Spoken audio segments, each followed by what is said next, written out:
That was Christian Miller. It's time for the Miller's Edge with four-time SEC champion and two-time national champion Christian Miller. Once again with Christian Miller taking him down. Here's college football playoff national champion Christian Miller on Tide 100.9 and 12:30 a.m. WTBC.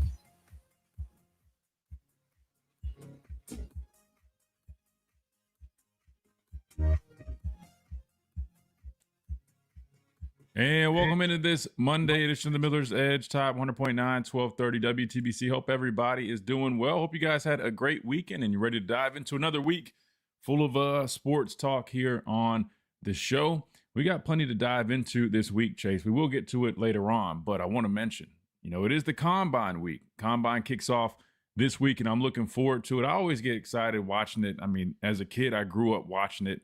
How couldn't I? It was always a big thing. With me being such a big football fan growing up. And so, I ended up getting the opportunity to attend it. Definitely a lot different from a, player perspective, taking part in it versus when you watch it on TV. It looks all glitz and glamour and all cool when you're watching it. But being a part of it is definitely a very stressful deal, man. And there's a lot more than just the drills you see the guys doing. But I do know it's a great opportunity. So if you get that opportunity, man, you got to make the most of it. So that is this week. It kicks off in a few days. So we'll be talking plenty about that. I'm going to try to work on getting some of my teammates on here that also attended the Combine, get their thoughts on their experience. And plus, I want to talk about the Alabama guys that are attending this year's NFL Combine, because we do have a number of players that will be there. And I want to say the second highest guys at the Combine, if I'm not mistaken, Chase. So there'll be a number of players in attendance from Alabama. So we'll keep up with them. Hopefully those guys do well. There's 12 in total. I got the list right here. You've got Caden Proctor, LT Overton, Parker Brailsford, Jaden Roberts, Damani Jackson, Deontay Lawson, Jam Miller, Jeremy Bernard, Justin Jefferson, Tim Keenan, Ty Simpson, and Josh Cuevas. So best of luck to all those guys. They got a few more days until everything kicks off. But February 26th is when it officially starts. It goes through the weekend over to March 1st. But we'll definitely be covering. I know Brandon Clear, who joined us on Thursday, he's excited to talk about it. He really keeps up with it as well. So we'll do plenty of that. But in the meantime, we got some other conversations going. We also are quickly approaching spring ball. That also kicks off very, very soon, which I'm really thrilled about. So we'll start bringing up some more of these conversations. The big one being the quarterback battle. I know people are going to get sick of that. We've been patiently waiting to talk about it for that reason, because we know it's going to be a big storyline this offseason. So we'll get to that at some point. But in terms of what we got today, Chase, a few things. Number one, give a quick update. Alabama men's basketball played a game this weekend, came up with a big win over LSU, which was nice. They continue to roll right now, heating up at a good time. I know there's been a lot of extra storylines going on throughout the season, but looks like Alabama basketball, man, last few games, they've definitely been doing their thing. A couple big wins for those guys. So we'll kind of recap that briefly. And then in terms of some other stuff going on with the basketball team, it looks like we have another update regarding we got to call him former again, right? Because he's back to being a former. Charles Bediako was a former player, then a current player, back to being a former player. But he has officially, according to Nick Kelly, filed an appeal to the Alabama Supreme Court after he was denied his motion in circuit court for the preliminary injunction. So it seems like he's seeking interim injunctive relief that would allow him to play while the appeal is pending. So it sounds like he's not giving up, Chase. Now, I have to read more into this because this just came out. Matter of fact, you just filled me in while we were patiently waiting to get through that top hour break. But it looks like that Bediako is trying to get back on the court like as soon as possible. That's what they mean by, while the whole process is pending, similar to what he was doing when he was ruled ineligible initially. So I'll read up on it probably during this next time out, because this was literally maybe 20 minutes ago.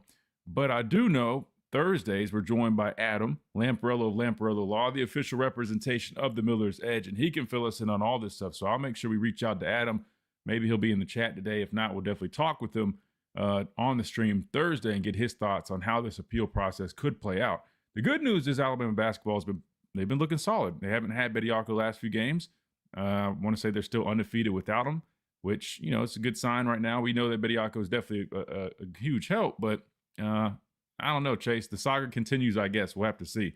kind of how that goes. And then the other thing, the big one for today, which you guys can see by the title, there's been a lot of talk right now with the top coaches in college football. Josh Pate did his yesterday. I know there's a lot of attention on his show. He had the president that he interviewed on there. I know there was a lot of talk regarding that online. I watched majority of that. I was curious kind of how it was going to go down the way everybody was talking about it. It's kind of interesting, Chase. Didn't really talk too much about politics like he mentioned. Also didn't really talk too much about college football. And I know he mentioned, they ran into some things. It was initially supposed to be a lot longer. But I was hoping that they would have, dived a little bit deeper into the whole conversation regarding legislation. How can Congress maybe get involved to really come up with a fix? It almost turned into kind of just like an opportunity to sit down, with the president type deal. And it seemed like Josh asked a question or two, and I'm not gonna lie, you can kind of tell. I know Trump acts like he watches football a bunch, but you can just kind of tell by his initial answers with college football. I mean, he's probably not he always goes to the same thing about the whole kickoff thing. He's obsessed with the kickoff rules and all that stuff. Anyway, I was hoping there would be more about, hey, how can we fix college football? Wasn't much of that, but like Josh mentioned, at the end of the day, man, I mean, if you're able to get a president on your show or interview them for your show, I mean, you understand why somebody would do that, kind of. And I feel for him, having to deal with all that, even though I get it. Everybody has their opinions, 100% understand. And that's, everybody's, they're right. You have an opinion. But, when we went to the White House back in 2017, we won the national championship in 2017. It might have been 2018. I can't remember exactly. But the second time I got to go to the White House, first time we went, President Obama was in the office. Second time Trump was in office, and kind of similar deal. There's a lot of backlash, maybe not as much as there would be right now. And I know there's a lot of other things going on right now that also, add to that, and rightfully so.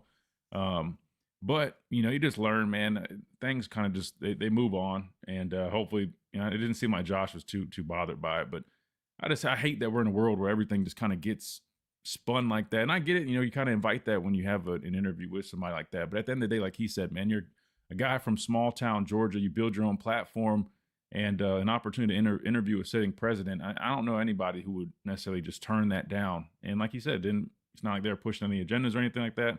Initially, we're trying to talk some sports, kind of just came in, became a little bit of a easygoing little interview, 15 minutes or so. And he's back to talking ball. That said, one of the big themes that he's been talking about recently, though, is, the top 10 coaches deal. And so he dropped his top 10 coaches. I also heard Joel Klatt. He posted his top 10 coaches. I went and watched his video to kind of hear his reasoning, because his list looked a lot different. And there was a big surprise on there, at least for me.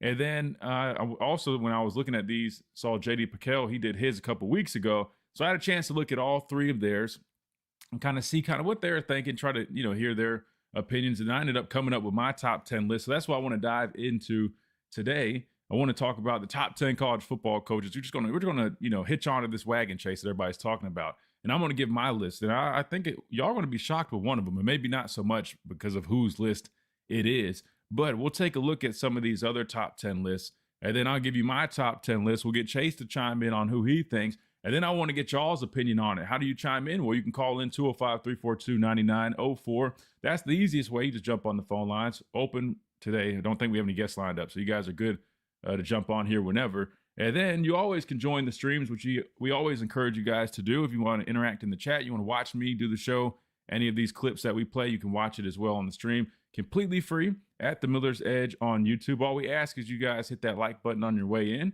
Doesn't do anything but help us out. And then also, if you enjoy the content, subscribe.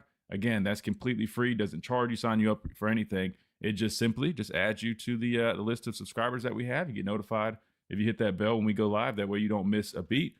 Or if you prefer Facebook as your platform, we also stream live on Facebook on the Tide 100.9 Facebook page as well. But don't forget the Tide 100.9 app that is available to download on any smartphone, tablet, you name it, on any app store, whether it's Apple App Store, Google Play Store. That will allow you to listen to this show and others worldwide, wherever you're at. Plus, you can always send in app messages there, which we try to get to. Sometimes I don't always get them through on the email while we're doing the show, but I promise to try my best to get to them. And you can even leave voice messages as well. So make sure you guys check out the Tide 100.9 app as well. That's what we got in store as of now. I'm sure there's going to be some other things that pop up. We'll hit them as they come. Just like there's a tweet chase that I don't know if you saw.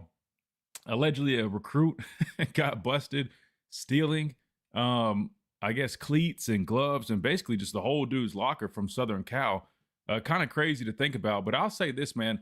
A lot of recruits, when they used to come on visit, they always would want, gloves or stuff like that. But they would at least ask. Maybe a kid might try to snag a pair of gloves off the ground. That was common. That would happen here and there. But what's going around on social media is basically a player for Southern Cal flat out busted a kid and said, "Hey, man, so-and-so stole all this stuff." And the kid had posted, I believe, a picture of the haul, right? Dude posted his haul that he got from the dude's locker. And I'm like, all right, man.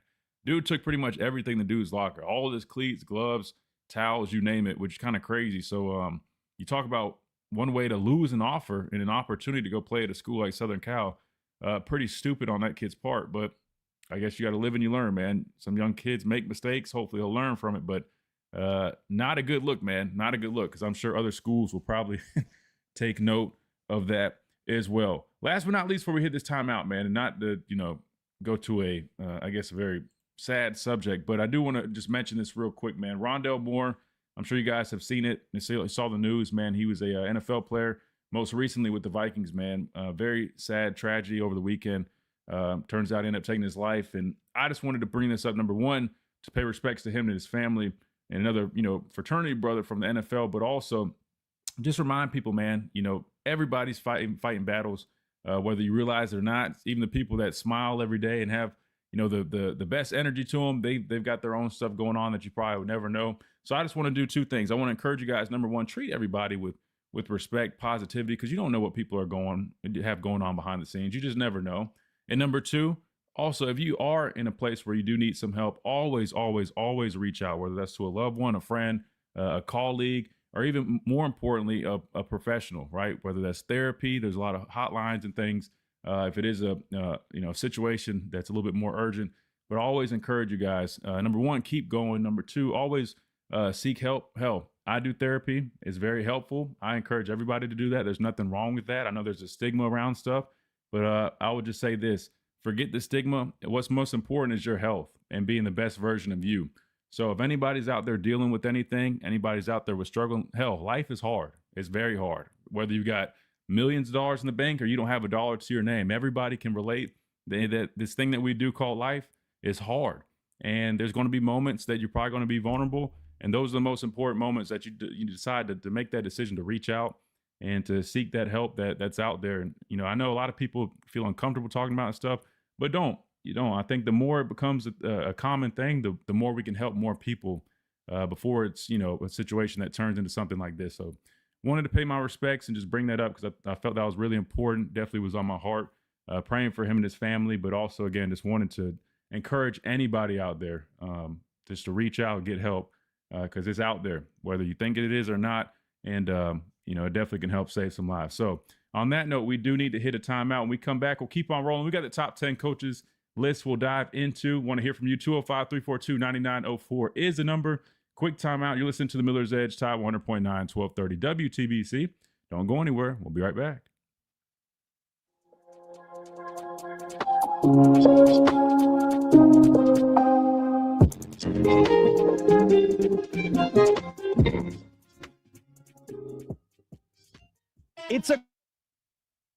What's up, guys? Who we got in here? BJ, what's up? Yeah, Kenji, what's going on? My guy Nick, what's up? Our run game is obsolete. Like last season, will Grubb keep his job? Man, man, it's so early. So you just got to wait and see, man. You just got to wait and see. I don't know. I feel like Coach DeBoer is definitely a guy that he's, like he's a patient guy. I mean, Grubb's been with him for a while. The thing is that they did make changes, though. They made changes on the offensive line. They brought in a new tight ends coach. They had to do that regardless. But so we'll see, man. And they know what they know that they have something that needs to be fixed, right? Like they clearly know. So I'd imagine this offseason there's going to be a lot of attention on that. A lot of attention on that. Dwight, what's up? Crystal, what's going on?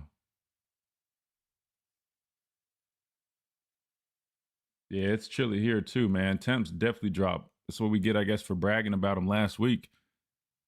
I've got 39 degrees now. Last week it was like what, 70? I think it was in the 70s.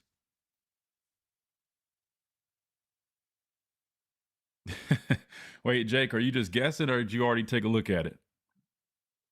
Kyle, what's up, man? Smitty says Dan Lanning has the best job in the country, Nike money, no one continuously asking if he's the right guy for the job. No one is criticizing him for getting blown out in 2 consecutive college football playoffs. Nah, listen, I don't know who's nobody. I think people do bring that up, Smitty. I do. People bring that up. But he does find himself, pretty high on these lists. This is when I was making my list, this is what I would say. It's kind of tough. Like I feel like the top 3, I feel like I'm like, all right, cool, I'm good with this. And then when you start getting in like 4 through 6, it starts getting a little tough. I'll be honest with you. I had a hard time. I was like, I have somebody here, then I'm like, well, maybe I'll move this guy here. But I will say, Josh clarified that he was going off of the past 3 years, a number of other factors that he had involved in there. Jake said, no, I know he hates Alabama. Yeah, well, wait till you see the list. It was definitely very interesting list. I wonder if this light would help. Let's see if this light helps us out a little bit. Yeah, it's better, I guess. But yeah, his list was interesting, man. I'm not gonna lie, his list was definitely interesting. Matter of fact, let me get mine pulled up. We're gonna listen to some of these other. Matter of fact, let's start with. All right, we'll start. We'll hit Joel's last. We'll hit Joel's last. I'm not gonna play these whole. I mean, the clips are way too long. But what we'll do is, I'll play like when they talk about Alabama at least. And then, yeah, we'll do that. Let me make sure.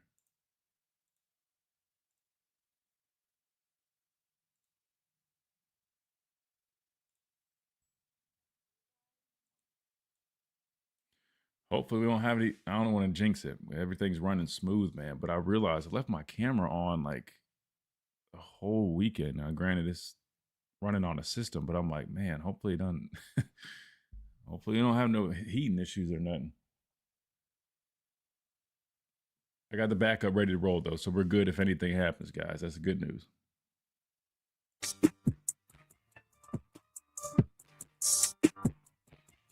And welcome back into this Monday edition of the Miller's Edge, Top 100.9, 1230 WTBC.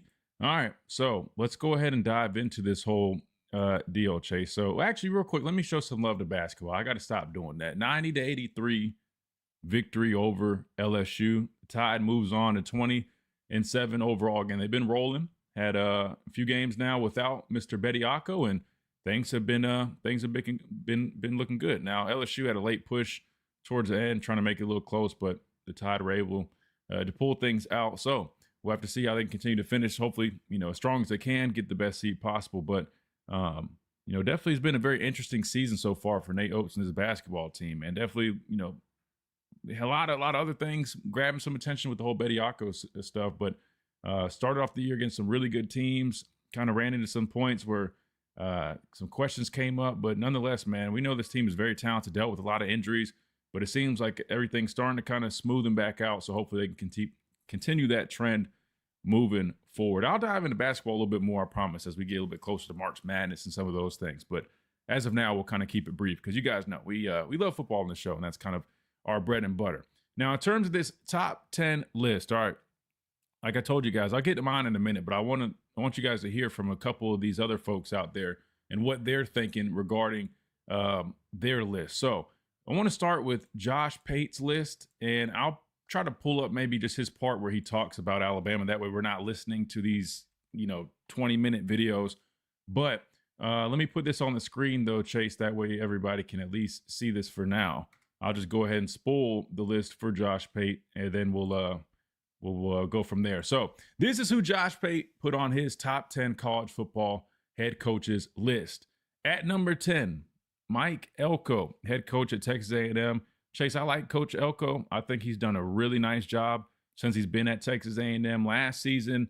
I mean, before they had that loss at the end to Texas, it was looking like they were going to be in that SEC championship game. I mean, Marcel Reed was playing some good football. Their defense was really good, some good edge rushers, nice pass rush. I mean, they looked like they were going to be, one of those teams to make a deep run and potentially go and win an SEC championship game. Texas spoiled that for them at the end of the year. Alabama ends up advancing and plays Georgia in the SEC championship game. They still made it to the college football playoffs, but they did lose in the first round to Miami, who traveled to them. Really was a close game, though, right? It's not like they, lost by, double digits or anything. It really came down to it. Had a chance at the end of the game. Marcel Reed got picked off in the end zone. We know the rest was history. That said, the job that he's done since taking over at Texas A&M has been very impressive to me. I like the way his teams play, man, and I think he's going to continue to have that team trending in the right direction. So I'm not mad at him being on the list at number 10. I know some other names that you probably could have slid in there, but I'm not mad at Mike Elko being right there. And by the way, let me backtrack a second.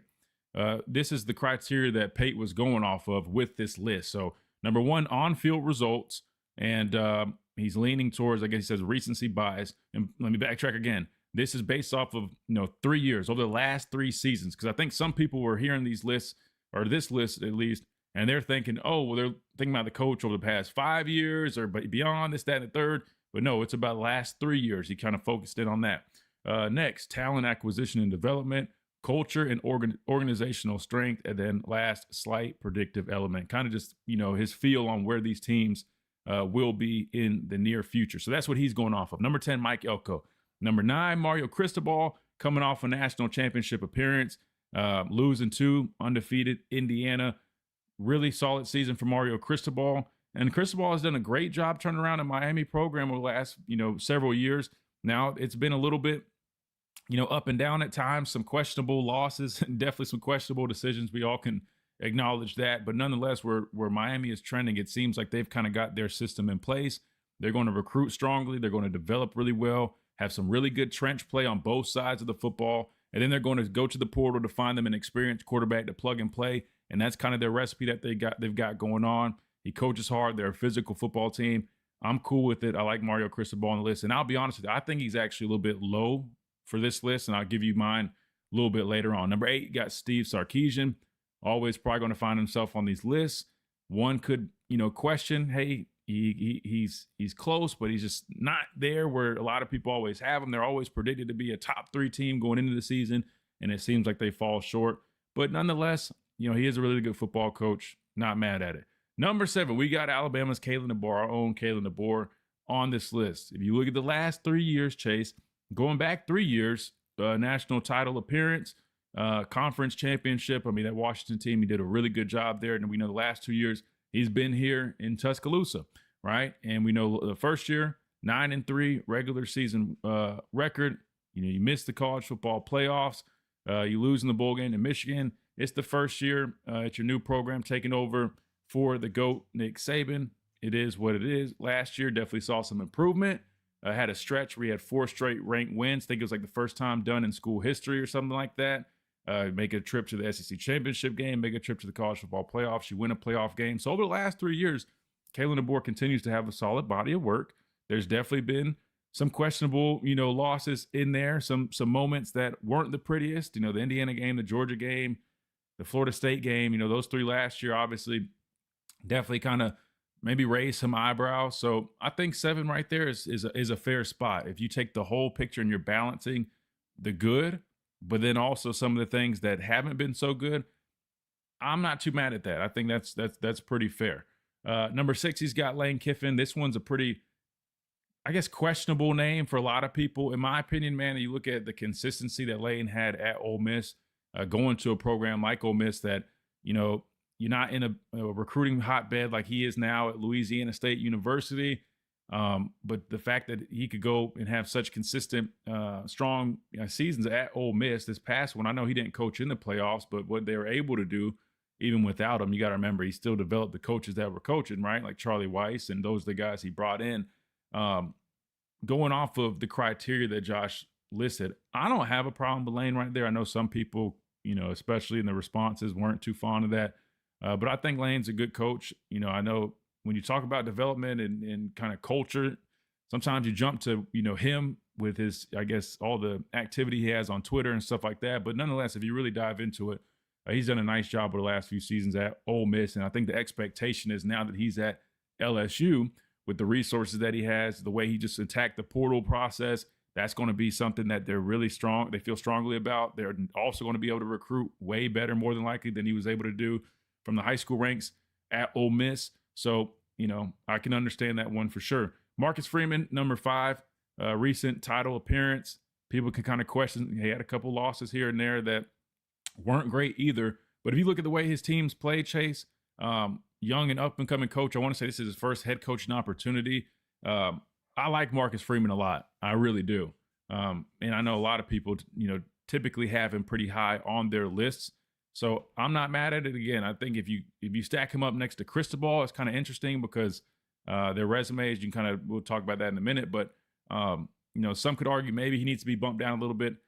My thing is, like I said, I like him. It's just some reason in like the trajectory with him and his teams too. I just feel like it's definitely trending in the right direction. Dan Lanning at number 4. This one's definitely pretty questionable only because when you look at it, it's like Dan does a lot of really good things, but then he also has, like Smitty mentioned, this past season, the most recent one, getting blown out by Indiana wasn't a good look. The year before when they played Ohio State, they definitely, kind of got embarrassed in that one as well. I think it was out in the Rose Bowl, the first round of the playoffs the year before. And it's interesting because on one hand, you look at, the program that he's got over there. It's kind of an extension of an SEC team, so to speak, with his resume and his background, his DNA. He recruits extremely well, but it seems like some of those big big opportunities that come up, man, they come a little short. So a lot of people feel that 4 is a little high for Dan. And I wouldn't necessarily argue that, but this is what I was saying, Chase. When you get to like that 4 through 6 or 7 range, really, it to me, it gets kind of muddy and it's a little tough. You almost feel like you can really just shift a bunch of these guys around, and I wouldn't be too mad at it. And then to round this list out, this is where it's interesting to me, and this is where my list starts to shuffle up a little bit. Number 3, he's got Kurt Cignetti, who we all know this past season went 16-0 with an Indiana team that was at one point the worst program in college football history, pretty much. But if you're talking about the last 3 years, you talk about what Kurt Cignetti was able to do at JMU, build, a championship winning program there, coming to Indiana, and within 2 short years, first year, or your last season, able to go to the college football playoffs with an Indiana team that, again, we're talking about it's Indiana, right? That's very impressive. And this year being able to go 16-0, man.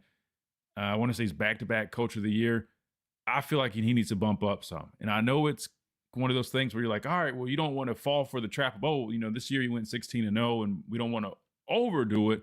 But when you think about it, if you combine what he's done even at JMU, man, I mean, the dude has proven his system, his coaching, it works, man. And he's one of the best in the game right now, if not the best. So I would bump him up, and you'll hear my list in a minute. Number 2, he's got Kirby Smart over at Georgia. We all know what Kirby's done in the last 5 years or so. But I'll say this. If you're going off the last 3 years,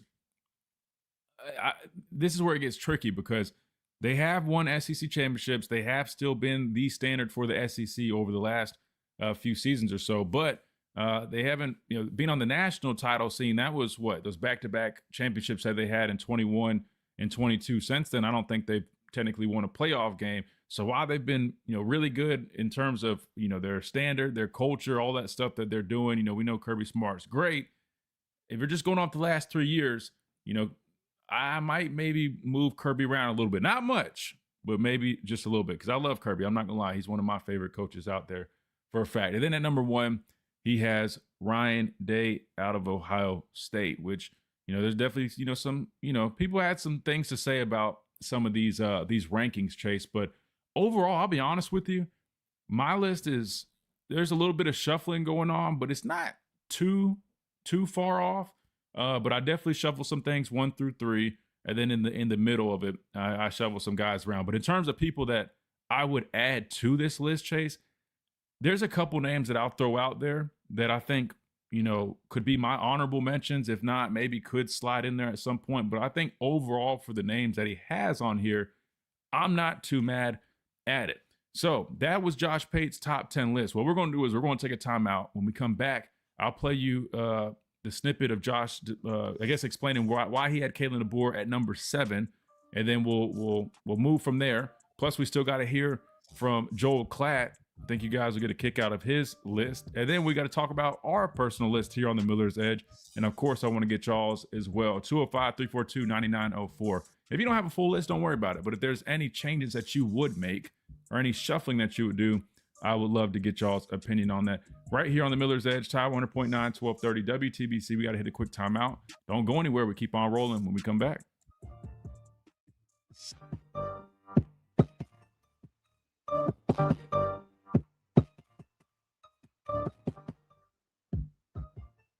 It's the great. Agent said, I thought you were about to say left the camera on this whole week and hoping it. Oh, no. Not like it was on like that. I meant like it was running, I guess. But not like running, like recording or anything. I meant like I didn't realize it was on this weekend, meaning like it had been running, in the fact that I was worried that I was like, hope I didn't mess it up, man. We just bought it. It's brand new setup, and I didn't even realize that, man. I got to get used to that, because normally, when you turn a computer off, all the accessories and stuff turn off, but this is like a different type of setup, so this is like a actual, really nice camera. So it's not connected like that. But no, that's funny. Yeah, no, I don't think so. No, not that I'm aware of, but who knows, man? Who knows? If anything, all it would have seen was I was doing some curls in here. I got my dumbbells over there. I was working out a little bit yesterday, and hell, lean back in the recliner playing a couple video games over the weekend. That's pretty much about it over in our little, I don't know what you call this room at this point now, man. It's like the office / man cave / I don't know, man, workout room. Who knows? Mike says Lanning, Freeman, Kiffin, lots of resources and empty trophy cases. Come on, Mike, don't be that. Come on, don't be that guy, Mike. I mean, think about it. Think about this though. I mean, it's hard to really win it all. Now, I mean, I guess if you're saying even like an SEC trophy with Kiffin, but let's just look at the consistency for him, though. I mean, the consistency that he's had, and then doing it at Ole Miss. I mean, yes, he had a lot of resources at Ole Miss, especially like transfer portal guys. I mean, I thought they attacked the portal almost better than a lot of people. But let's not act like Ole Miss is like this place where he's just recruiting all these a bunch of 5-stars out of high school. Ole Miss was a little bit, you can recruit there, but it's not going to be the same as Alabama, LSU, Ohio State. And I just think the consistency that he's had, though, I mean, it's respectable, man. It's definitely respectable, in my opinion. I know a lot of people always get on Lane for that, but it's respectable. Freeman, I mean, listen, their path is a lot easier than others, but I mean, leading his team to national championship, last couple years, and in this past season, I know they had a little bit of an interesting year, definitely taking a step back, but I would argue they should have had, I don't know, they probably should have been in the college football playoffs, and who knows what would have happened if they would have gotten in. I mean, you look at Miami. Miami wasn't supposed to be in the college football playoffs, according to a lot of people, and they ended up doing what they did. You know what I mean? Beating Ohio State, beating Texas A&M, just falling short in the national championship game. So, but Lanning is the interesting one, though. It's kind of like you don't really know. It's like he deserves a lot of it, but at the same time, there's some things that just like, man, I don't know. Which one of those three would you trust in a big game? Man.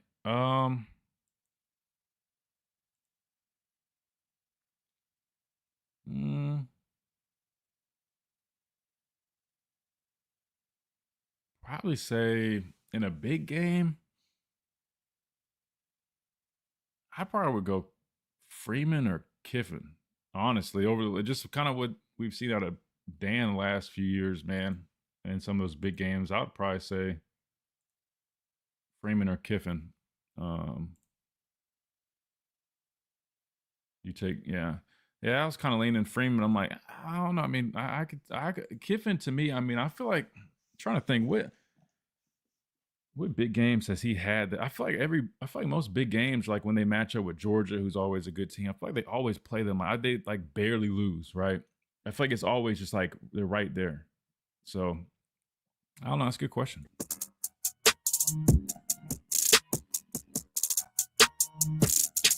And welcome back into this Monday edition of the Miller's Edge, Tide 100.9, 1230 WTBC. All right, so we just heard, I just read it off, but Josh Pate's top 10 college football coaching and his rankings for that.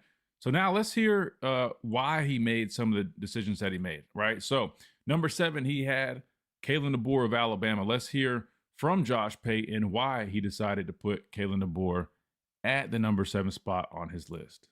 I got to take responsibility for this. I put DeBoer at number 7. Kalen DeBoer, number 7 in the head coach rankings right now. Past 3 years are blended here, and there is a national championship appearance at Washington blended in there, and then he's got 9 wins and 11 wins and a playoff appearance last year at Alabama, a playoff win last year at Alabama baked in there. Recruiting hasn't fallen off.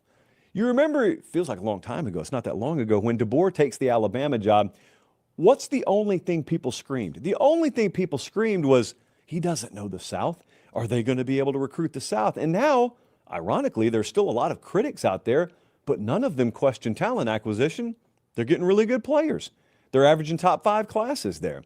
They've been a little more selective, but really good in the portal, too. It's just that I think there was an underrated set of issues that they inherited and he inherited when he got to Alabama. I think they've dealt with it pretty good. I think that the big question with Kalen, maybe even more so than you would ask with Sark, or maybe even more so than you would ask with Maury or Mike Elko, is the predictive layer. That last bullet point, that 4th or 5th bullet point, whatever it was that we talked about valuing. You could find people that are all in on Alabama. You could find a lot of people who think they're trending down. I'm certainly more towards the positive than the negative, but like I'll admit to you, you couldn't run the ball last year. Well, how am I supposed to just blindly trust you're going to get that back? Now, Kirby and Georgia had a problem with that a couple of years ago, and they rectified it. So it's not like we don't have a recent history of people finding their way or running the ball, but it's not easy to do. So that sort of thing has to show back up, and that would be what would vault Kalen DeBoer back up into the top 5. Getting close to the top 5 here. Number 6. All right. So that was Pate's list that he just had, or excuse me, that was his explanation, I should say, for having Kalen DeBoer at number 7. He definitely mentioned what he did at Washington, right? Because again, last 3 years, really good stuff there. Gets to Alabama, people question his ability to recruit. I've always said this, even when my dad and others were questioning that, right? Which is a fair question to bring up. Hey, man, historically he hadn't had some crazy highly ranked recruiting classes or anything like that. How would that look? But I've always said this. I don't think it really mattered who you brought here. They'd have to just be bad at recruiting to mess that up when you're at the University of Alabama, right? I know there's always a debate about resources and whether it's Texas, Oregon, Tyrese, or whatever. Regardless, Alabama has resources, right? There's no denying that. But not just from, the money side of things, but also just speaking, it's the University of Alabama. I mean, you'd be sadly mistaken if you thought that somebody would just come here, then you would not be able to. And I say this all the time, the brand will recruit itself for the most part. Now, you still have to go out in there. You have to put in work. You have to develop relationships. You have to have the right people around you. Now, I think Kalen DeBoer did all those things, and that's why you're seeing him recruit so well, right? He's got a great team around him of people that do have good relationships in this area. He retained a lot of people that had those same relationships, and they built off the brand. It's the University of Alabama. These kids still see that logo, and it means something, right? Whether people, believe it or not. It is a fact. That said, he mentioned, the inability to run the ball, to some of those hiccups that we've seen here. That's why I think if you balance it out, I think the placement of Coach DeBoer at 7, I think that's pretty fair. Now I know some people, they immediately go to the head-to-heads of some of these guys like Dan Lanning. It's not just about that, right? If the head-to-head was the only thing that mattered, that's one thing, but it's not. It's overall criteria. So in my opinion, I think DeBoer at 7, I think that's a pretty fair ranking, at least in my head. I'm curious what you guys think about it. All right, real quick, so I know we got Smitty on here, and I want to get to him. But real quick, let's go to the next list that we have for a second, and that's Joel Klatt. So this one might catch you guys off guard a little bit, but let's take a look at it. So Joel Klatt, man, our favorite analyst in college football. Everybody, Alabama fans, they absolutely love Joel Klatt, man. He's the top analyst for this program. He's got, for his list, number 10, Lane Kiffin. Number 9, Mario Cristobal. Number 8, Kalani Sitake at BYU. Number 7, Kyle Whittingham, who is now at Michigan, who, previously, I want to say, didn't he retire and then came back out of retirement and took the Michigan job? Anyway, Steve Sarkisian at number 6, Marcus Freeman at number 5, Dan Lanning at number 4, Kirby Smart at 3. And I know everybody listening via radio, because they can't see the graphic that's put up on the screen right now. They're like, wait, did I miss something? No, you didn't miss anything. And you're probably not going to get what you're looking for in the next 2 slots either. Number 2, Ryan Day, and number 1, Kurt Signetti. So Chase, as you can see, there's no there's somebody says there's a big piece missing here, man. There's no Kalen DeBoer on this top 10 list. Now, I'm going to play his reason for why he doesn't have Coach DeBoer on his top 10. But very interesting stuff right there, because when you go off of the things that we just talked about with Coach DeBoer, then you think about some of the names that are on there. It just sounds kind of silly not to have Coach DeBoer on here. And that's not me being biased, being an Alabama guy. It is kind of, in my opinion, I mean, you got a guy that made it to a national title game in the past 3 years, which I will say, I don't know if Joe Klatt, I don't know if his criteria was identical to Pate's like that. So maybe his criteria is a little bit different. Maybe he's leaning more so just on, hey, just up to date right now, currently where things stand. This is what I see. But I'm not sure, but I will say we'll give the floor to Joel Klatt and let him explain a little bit. This is what he had to say about his decision not to include Kalen DeBoer in his top 10 college football head coaches ranking. Guys that I wanted to incorporate and just I couldn't get them on the list. It's only 10. There are a lot more college football coaches that I really like. Number 1, Kalen DeBoer at Alabama. I couldn't quite get him on there because of the trajectory. I just didn't love what happened at Alabama this last year. Everywhere he's been, he's won, and he's winning at Alabama. But there's this idea of the arrow pointing down that I can't get over. I think Kalen is a wonderful coach. I think it's probably a miss by me to not have him on the top 10. But DeBoer is a guy that just missed this list. A few other guys that I was banging around. All right, so you heard the man. So he even feels like, it's probably a miss, but it sounds like, Chase, the trajectory that he feels that Alabama's on right now, which I feel like he's definitely, and that's kind of the narrative that you got right now, even among some in the fan base. I mean, it kind of is what it is. I guess it depends your perspective on how you see things, but you kind of have the group that says, hey, man, they're hyper-focused on the losses to Indiana, Georgia, and Florida State last year, and they're like, hey, those are some flashing lights, man. Those are some hazard lights on that, that concerns us. They couldn't run the football last year. Why couldn't they run the football? Things just kind of got out of sync, man. They've got a lot of good players and this, that, and the third. And to an extent, I understand those concerns, right? We talk about them. Like, those are valid concerns. But I think sometimes people, they put so much attention on those, and then they don't give enough credit to the other things, like the 4-game stretch, which I know looks a little bit different at the end of the year. No, some of those teams didn't end up ranked, but at the time being, those were 4 ranked teams, right? And you're in a gauntlet and you're going back to back to back to back. That's impressive, right? To pull that out. And then you go back to even just, the stretch where you go on the road, you beat Georgia in Athens, first time that had been done in years, right? I mean, those are big accomplishments. The way Ty Simpson and that offense looked for part of the season, they were doing some really good stuff, man. It's just they kind of ran out of gas. The mentality, just a couple times, they just didn't show up. That's, to me, I think, if I had to nitpick something about these past 2 seasons with Coach DeBoer's teams, sometimes that the mentality just doesn't seem to show up when it needs to. It feels like maybe some complacency creeps in. I don't know. But if you really balance it out, I don't think it's nearly as negative as some folks like to paint it, including Joel Klatt here. But that, again, it's his list. That's his opinion. But I disagree with it. I think it's kind of crazy to have a guy that was just in the national championship game 3 years ago and then made it to the college football playoffs this past season, won a playoff game on the road against an Oklahoma team that people are going to, they're going to say, it's Oklahoma. Their offense was terrible, this, that, and third. But John Mateer, before his injury, was one of the better quarterbacks in the country as well. And they had one of the better defenses in the country. And speaking of Brent Venables in Oklahoma, I'll be honest, Brent Venables, for me, he's one of those honorable mention coaches. Now, he's not on any of these lists. I'm not sure if he's even been mentioned as an honorable mention. But for me, I would have Brent Venables kind of in that honorable mention. I would not include him in the top 10 just yet, but I think his trajectory and just kind of what he's doing, I like him. I think they're trending in a good direction. I think he's got a good program over there at Oklahoma. That said, let's go ahead and hit a timeout. Chase, stay on schedule. When we come back, we got Smitty on the phone lines. We still got to get to Mr. Pikel's list. That's the last one that I got for you guys. Before we talk about our own list here on the Miller's Edge, we got our own top 10 list.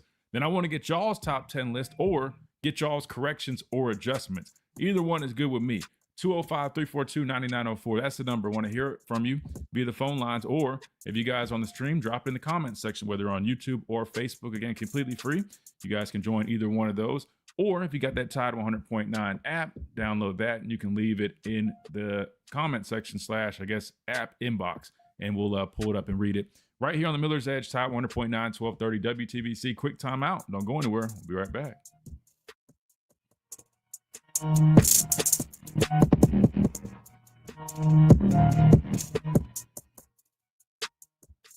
Do you have? Let's see. Gelato's list. He says Ryan Day, Kurt Signetti, Kirby Smart, Marcus Freeman, Kalen DeBoer, Lane Kiffin, Steve Sarkisian, Dan Lanning, Mike Elko, and Kalani Sitake. Okay. All right. So you got, I'm trying to, wait, hold on. Let me pull up the other ones. Matter of fact, let me pull up JD Pikel's real quick.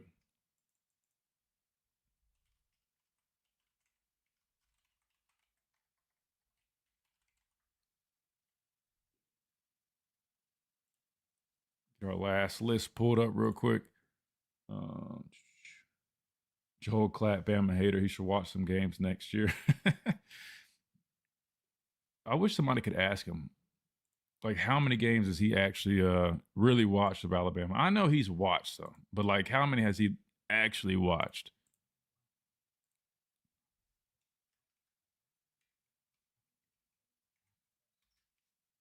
All right, so let me.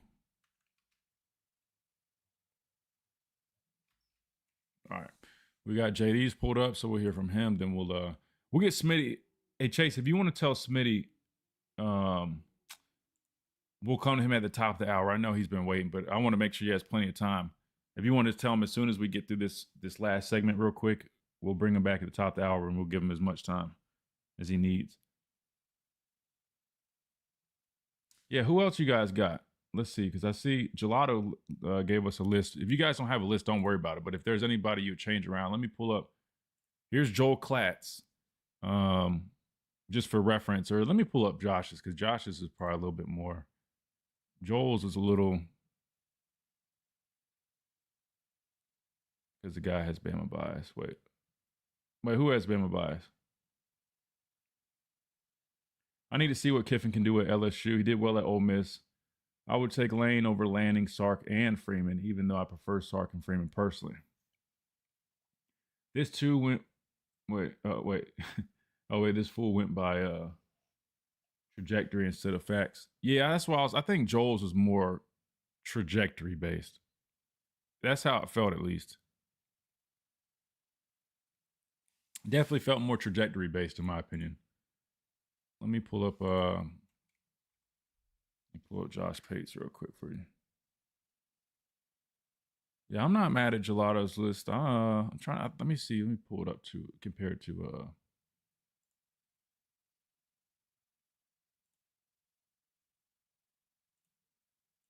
There's Pates.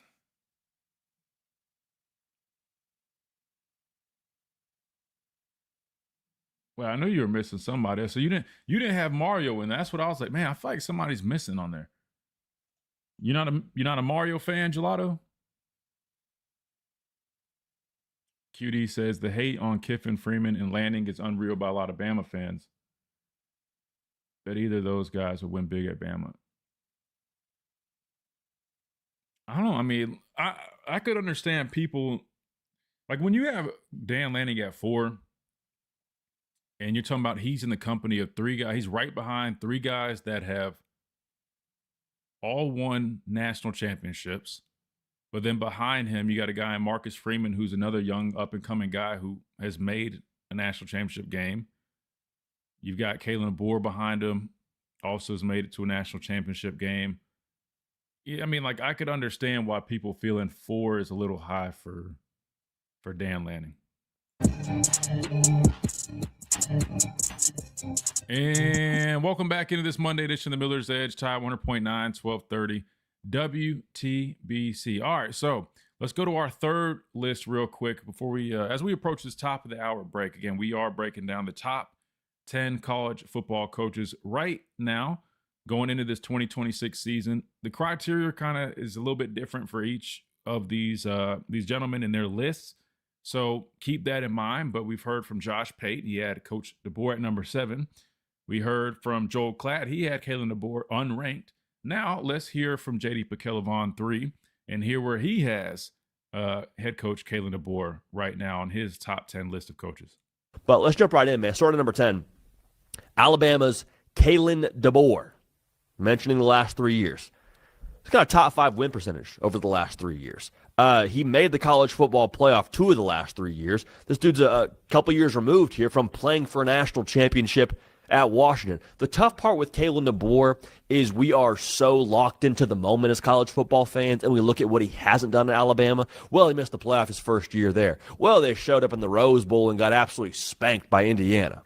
I hear all that. I receive all that. I don't have Kalen DeBoer at number 1 on this list. But I have to believe now if Kalen DeBoer had a different logo he wore on Saturdays and he wasn't the head coach of Alabama and he wasn't following Nick Saban, the public approval rating for him, I have to believe, would be a lot higher. Well, you say, but you can't talk about the public approval rating being higher for Kalen DeBoer at Alabama when he's given all the Alabama resources.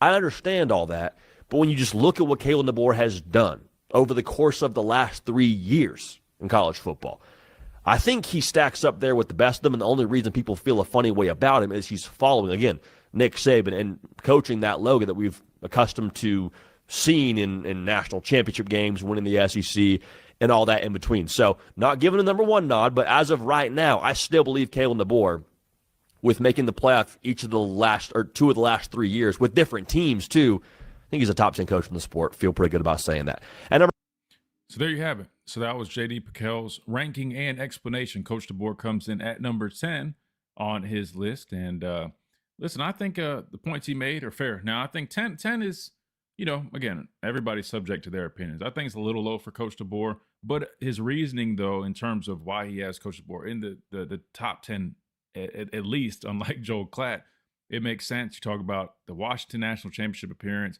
And then he made a good point. You know, say Coach DeBoer, and he mentioned the resources, that's fair. But just say, you know, DeBoer was at Washington each of the last 3 seasons, take the Alabama logo away.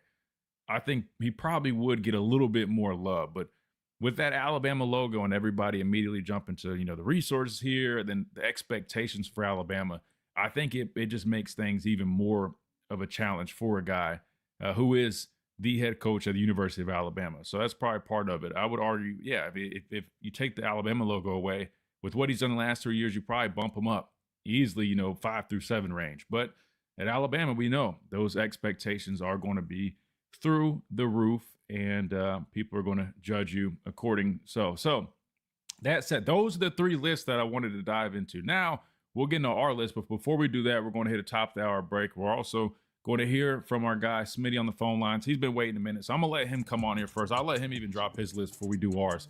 I'm gonna be very respectful to our guy Smitty, man, because he's earned it, man. He's been patiently waiting. But in the meantime, let me remind you real quick about our friends over at R&R Cigars. If you guys haven't already, check them out. You've got a plethora of sports going on that are in action right now. You got baseball, you got softball, you got basketball, and football is still in the vicinity, man. You got spring ball coming up. You've got the combine this week. People love to go kick back and watch those things. So hey, make sure you guys check out R&R Cigar, the perfect place to do that. You can enjoy a stick from the best humidor in the Southeast. You can enjoy also over 160 bourbons, including the Alabama alcoholic beverages. Make sure you guys drink responsibly, but check them out. They've also got some custom drinks that they do that I've heard are really, really, really good. So if you haven't, check them out. 2703 Gary Fitz Street, downtown Tuscaloosa, the big white mansion on the corner. You can't miss it. Plus, make sure you guys take advantage of that code. It's just for you guys specifically. Miller's Edge is the code. Go to their website, rnrcigars.com, code Miller's Edge, and you will get yourself a nice big discount. I want to say it's around 20% or so. So if you enjoy a nice stick yourself, or you're looking for a great gift idea, man, you got 20% off. On the house, on us, man. Code Miller's Edge. We'll do that. rnrcigars.com. Again, that is R&R Cigars, the official cigar provider of Alabama football since 2014. We got to hit the top hour break. When we come back, we keep on rolling. We go to the phone lines. We drop our top 10 list of coaches in college football, and we keep on rolling right here on the Miller's Edge, Tide 100.9, 1230, WTBC.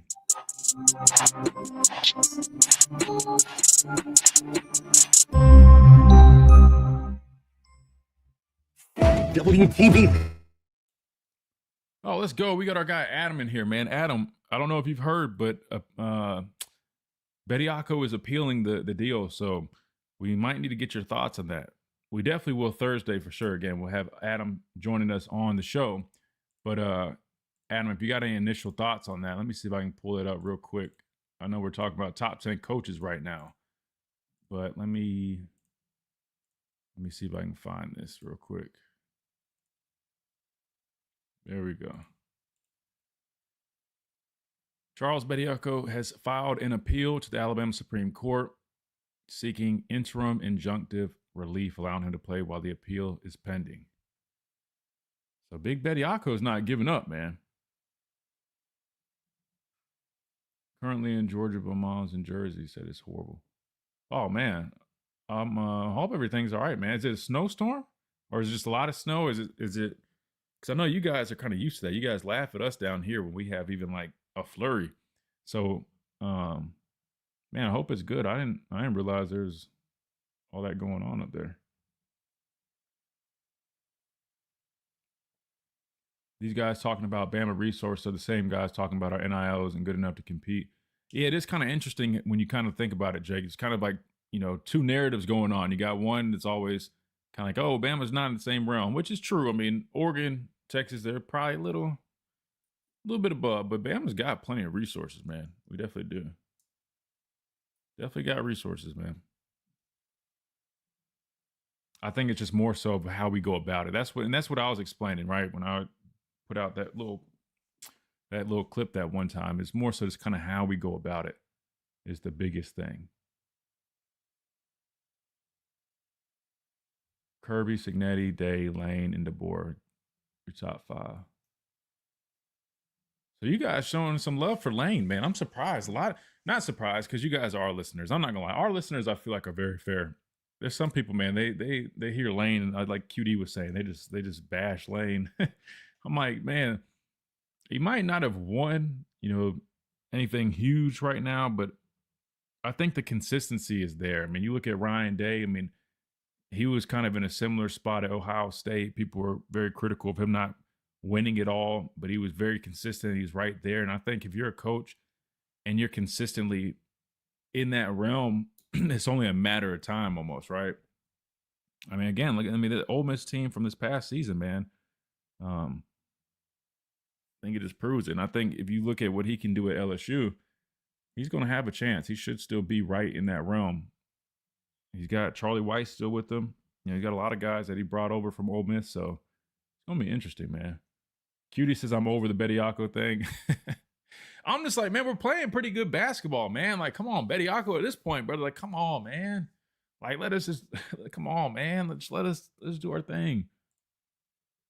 Like, I'm all for, like, what's best for the athletes and stuff like that, but the whole thing it's all slippery because on the one front, yes, he should deserve to play. He deserves to play given the fact that there's, pros from overseas playing. On that front, yes, he deserves to play. But the thing is, brother, you were in school and you decided to leave. Like, you declared, man. Like, that's just, I mean, everybody knows that's a rule, man. If you declare, like, you declare.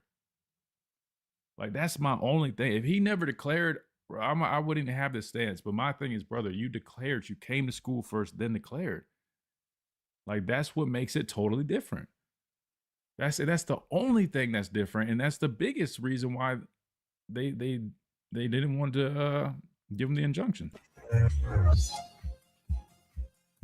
And welcome back into this Monday edition of Miller's Edge, time 100.9, 1230 WTBC. Man, we got some really good conversations going. The big one being the top 10 coaches list. Again, Josh Pate did his last night. Joe Klatt also dropped his this morning, so that's a big topic of conversation. But we're about to drop ours, so don't worry. The Miller's Edge, we'll give you our top 10 here in a minute. We're going to get to that shortly. But there's been some news, kind of breaking news coming out recently regarding Charles Bediako. We got our official representation, Adam Lamparello of Lamparello Law, in the chat. So we're going to try to get Adam's expertise a little bit on the subject. And while we do that, let me remind you of who and what they stand for. Again, Lamparello Law, Education Advocacy, founded by attorney and professor Adam Lamparello, works with high school, college, and graduate students on academic and career success, providing mentoring, exam and test taking preparation, subject matter mastery, application strategy, personal statements, resume, long-term, professional, and academic planning. Also, representation for students, faculty, and athletes, academic misconduct matters, First Amendment cases, NIL issues, and all criminal defense matters. But most importantly, known for representing clients with genuine care, passion, and relentless advocacy. So if you guys want to get in on this, again, it's not just representation, which is huge, but also preparation, planning, all those good things, man. Make sure you guys check out Lamparello Law, 201-317-5115, or their website that is soon to be launched, lamparello-law.com. Again, that's Lamparello Law, Education Advocacy, founded by our guy, Adam Lamparello. All right, Adam, we're going to get to some of these points here in a second. But first, let me get to QD because he's on the phone line and he's been waiting. 205-342-9904. Not QD. I'm sorry. I'm reading all a million things. See, I'm reading QD's name in the chat. We got Smitty on the phone line. Smitty, welcome in. How's it going, Christian? Good, brother. I'm sorry, man. I appreciate you being patient, man. There's so many lists going out here. We had to break them all down real quick, but I'm doing well, man. How's everything? You gonna brag? Listen, you got us beat today. It's back to 39 degrees. I think I jinxed us on the weather. I was bragging with you last week, and now we got hit with like a cold front or something. All I got to say is that the sun is shining bright out here. Birds are chirping and kids are frolicking in the street out here. The weather's so beautiful. But man. But when it comes to these lists, right? Mm-hmm. J.D. Piquet took some of my point, my thunder. Kalen DeBoer is the only coach in college football who's chasing the ghost. Let's just be real here. Mm-hmm. And I hate how pundits like Alabama can't run the football. Guys out there, Bama fans out there, and it's these pundits. Kalen DeBoer knew the run game kind of stunk very early on in the season. He ain't like he just sat there to hot darn. We don't have a run game. He knew this early on this season. That the parts that fit, folks want to execute, whatever you want to blame it on. But that's neither here nor there now because that season's over and we're on to a new season. And he made changes like everybody wanted him to do. But people are complaining that the changes they didn't want. So you can't win. But here's the thing. Despite all these deficiencies, all these holes on the roster, coaches that everybody said they were incompetent, still won a playoff game. Still beat Georgia at Georgia. It's just like people forgot about that. People forgot about the wins they had this season. And now I know there was some red flags there. But let's be real also. To me, the sign of a great coach is what you do when you don't have every bullet in the chamber. If you're lacking in something, can you still get everything you can out of a team? Saban did that in 2023. Everybody kept saying it's his best coaching job. DeBoer. Not that. Let's be real here. You can probably count on one hand how many coaches that could have taken this Bama team as far as they did last year. They just ran out of gas. The lack of a run game, the offensive line issues caught up with them. But, and I know everybody has their own opinion. The reason I question Lane Kiffin is because, let's be real here, there ain't no expectations at Ole Miss. Let's just be real. And that's why I thought he should have stayed there. And we can talk about resources all they want, but let's be real here, Christian, and everybody out there. Lane Kiffin may end up being Dwight Howard, who was great in Orlando, tried to be happier than happy, go to the Lakers, and he couldn't handle that scrutiny. He couldn't handle the pressure at USC. People think USC is a soft West Coast school. No, they have big-time pressure and expectations there. So that's something that people got to think about. Where we go to LSU, this ain't fun and happy to have you here, Ole Miss. This is a school that fired coach not too long after they won a national title. So they don't play.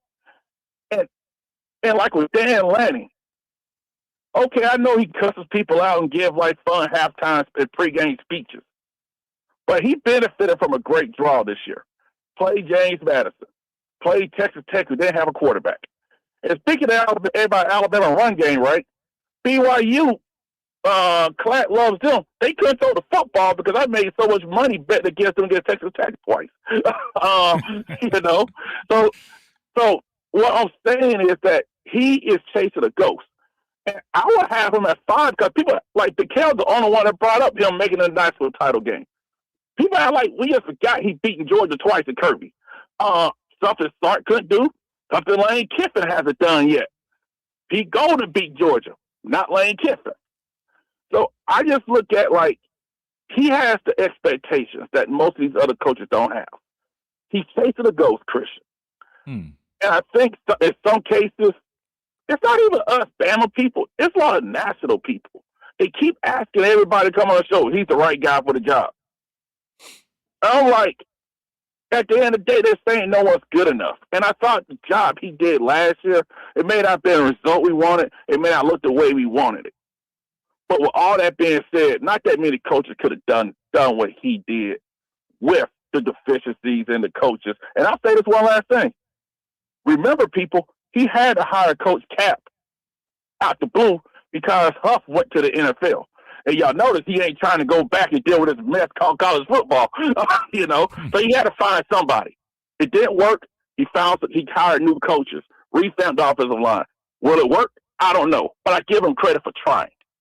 And I just think that sometimes people's expectations get in the way because we know expectations can cloud how you view something.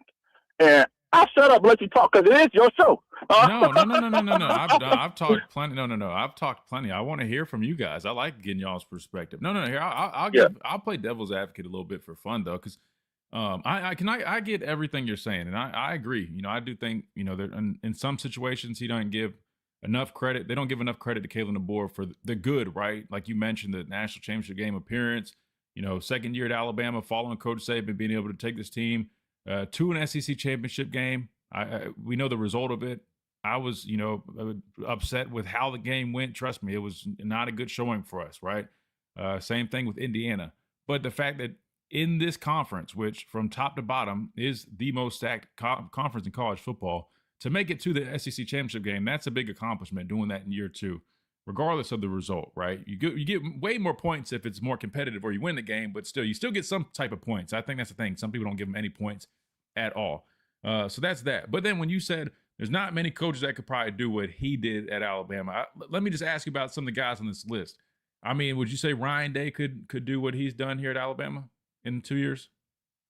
If not better? I was talking about, now, I'll say, ask the question, I'll say this. I'm talking about with the deficiencies and the week in, week out grind. Ryan Day Well, I'm saying imagine if Ryan Day or Kirby or Dan, I'd probably use those as a better example because I don't want to use Kirby or Kurt necessarily. Dan, no. Like say Dan or Marcus Freeman. Do you think if they were, say you in an alternate universe, you bring one of those guys in over the last 2 years instead of Kalen DeBoer, do you think with the same roster, same everything else, do you think their results would be at least the same? You think it'd be better, worse? Well, Dan Lanning, heck no. Let's just be real about that one. You don't Marcus think so? Freeman, nope. I'm saying no. He ain't. I'm just being real. We just like the flashy pregame speeches. But this man has got his butt kicked twice in a row with Nike money. Got every resource known to man. What was his best win last year? I want people to look that up real quick. At least Signetti beat Ohio State. Oh, they whooped Oregon on their home field. Ohio State, the problem with them is, and it's not their fault, they ain't but like one or two teams in that conference each year that could compete with them physically. And that's why I thought that expansion helped them out. Marcus Freeman, boy, we were mad at Florida State. Boy, imagine that if we had lost to Northern Illinois and Marshall at home. Oh, my bad. That was him. You know, the Beijing let everybody cloud that one. But here's the thing. That hairline will not survive South Florida. That's all I got to say with the NFC. You know, Man, but that's the thing. Man, it ain't all Beijing. I think he's got a good hairline, don't he? It ain't. Is he losing it? You ain't gonna let him wear your hat. That's all I got to say. There'll be a black ring around it. But here's the thing. That's what I'm saying. See, in pressure, there's no real pressure at Oregon. Let's just be real here. Nobody's saying what Mike Bellotti or Chip Kelly has done. They ain't comparing him to that. Notre Dame, there is pressure, but it's not like Alabama pressure or Ohio State pressure. I would throw SC pressure. You know, and I think what happens is expectations ruin to cloud people's thinking. Because I remember folks was on Marcus Freeman's tail not the season they made the Natty because they lost to Northern Illinois at home. Folks are mad at them. And so this is the first, and like even this past season, what was their best win? The two best teams they played, they lost to them. Let's just be real here. And that's what I'm saying is that, hey, Alabama actually had better wins. Yes, it has some harebrained losses. Marcus Freeman had that over his years. And remember with Dan Lanning, they were the number one seed 2 seasons ago, and they got blasted against Ohio State. It wasn't even competitive. Yeah, but you didn't see Kirk Herbstreit the past 2 years making a referendum about Oregon's program saying, man, I don't know if they get the benefit of the doubt anymore.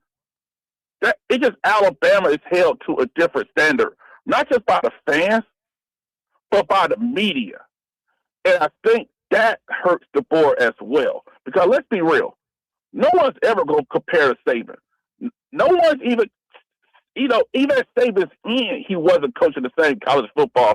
And it didn't really get crap crazy until after he left. Because I remember him saying before that Rose Bowl, some players knocking his door wanting more money. Or they want to play the Rose Bowl game. That was a playoff game, and that's what I'm saying. It's like Kirby. I think Kirby's done a good job this season because he had a lot of youth that got better over the season. I think his quarterback is limited. And let's be real about the SC championship game. We did a lot of helping them out as well. I'm gonna be honest about that. But at the end of the day, we got whooped. Indiana, that was just a whooping. But at the same time, Signetti has no expectations when he took that job. I think he's a great coach, but let's see now when those guys he brought in with him aren't there anymore, when he loses coaches, what happens? And I think that what separated Coach Saban and everybody else. He kept losing assistant after assistant, and they were still in the mix all the time. I just think that, it's easy to say, well, this coach could have done this. Some of these coaches didn't even have to do it. Like Ryan Day never had to do what Kalen DeBoer has done his 2 years at Alabama because the cover is always stacked at Ohio State. And even the SEC bad teams got NFL dudes. Who's coming down to Purdue or Rutgers to look for the NFL draft? We got people at Kentucky going to the draft or Mississippi State that's going to go to the draft on the line of scrimmage. I just think that, I say this, I know you're up against the things taking my call. Everybody has their opinion. But I think it's partly expectations because Kiffin has no expectations of Mississippi. You're going to have him at LSU. Signetti, I think he's done a great job, but I'm not going to totally erase Kirby Smart either, because of that. Because he pulled the wins out of his butt this year. And I just think that, with Ryan Day, there are a lot of Ohio State fans that hate him still. They're about to fire him the year they won the title because they lost to Michigan 5 years in a row. Yeah, you're right. And I think Cristobal has done a great job in Miami. But Bama fans, would y'all have been happy with 5-7, 7-6 first 2 years? And y'all don't even care about a rebuild. In the year before, they didn't make the playoff because the defense was horrific with the number 1 pick at quarterback. Mm-hmm. And I just think people just got to understand each job is different with different levels of expectations. And I ask you this one question and I'll run. Like, when y'all talk about people picking up people, portal, money, stuff like that, do you think part of the issue, maybe with Alabama, I think they've done a good job high school recruiting, is that the boosters still think the script A holds more weight than it really does in an era where guys are looking for the biggest dollar amount? That's just a question that I just want to ask, take off the air. But you have a good one, Christian. Thanks for taking my call. It don't make Digger mad today, man. Be nice to Digger today if he calls in.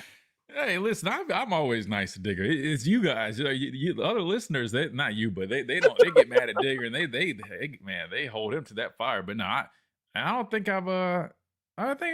we'll see. With my list, I've got Steve Sarkisian in my list, so I don't think he should be too mad. And I think everybody on these other lists have been showing Steve Sarkisian love, so Digger should be okay today. But I guess we'll find out here in a little bit. Smitty, I appreciate you, brother. Good stuff as always. Thank you, good brother. Yes, sir. All right, good deal, man. We're gonna hit the timeout. Good stuff from our guy Smitty, man. Appreciate him always joining in on the conversation. We got to respond to some of that, though. I know QD was giving some pushback in the comment section here on the YouTube stream. Check us out if you haven't already at the Miller's Edge. All we do is you hit that like button. It's completely free. Doesn't do anything. Just helps push the show even further. And subscribe if you guys enjoy the content. That way you guys get notified when we drop new content every day. Same time, 11 to 1 Central Time.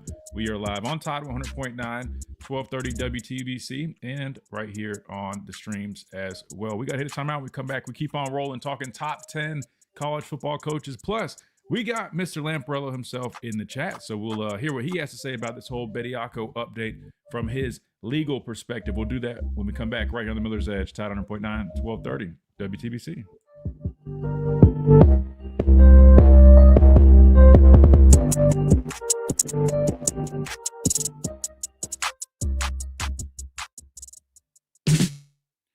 Man, Build Furniture and Mattress. I told you guys, these lists are hard, man. It gets all muddy, you know.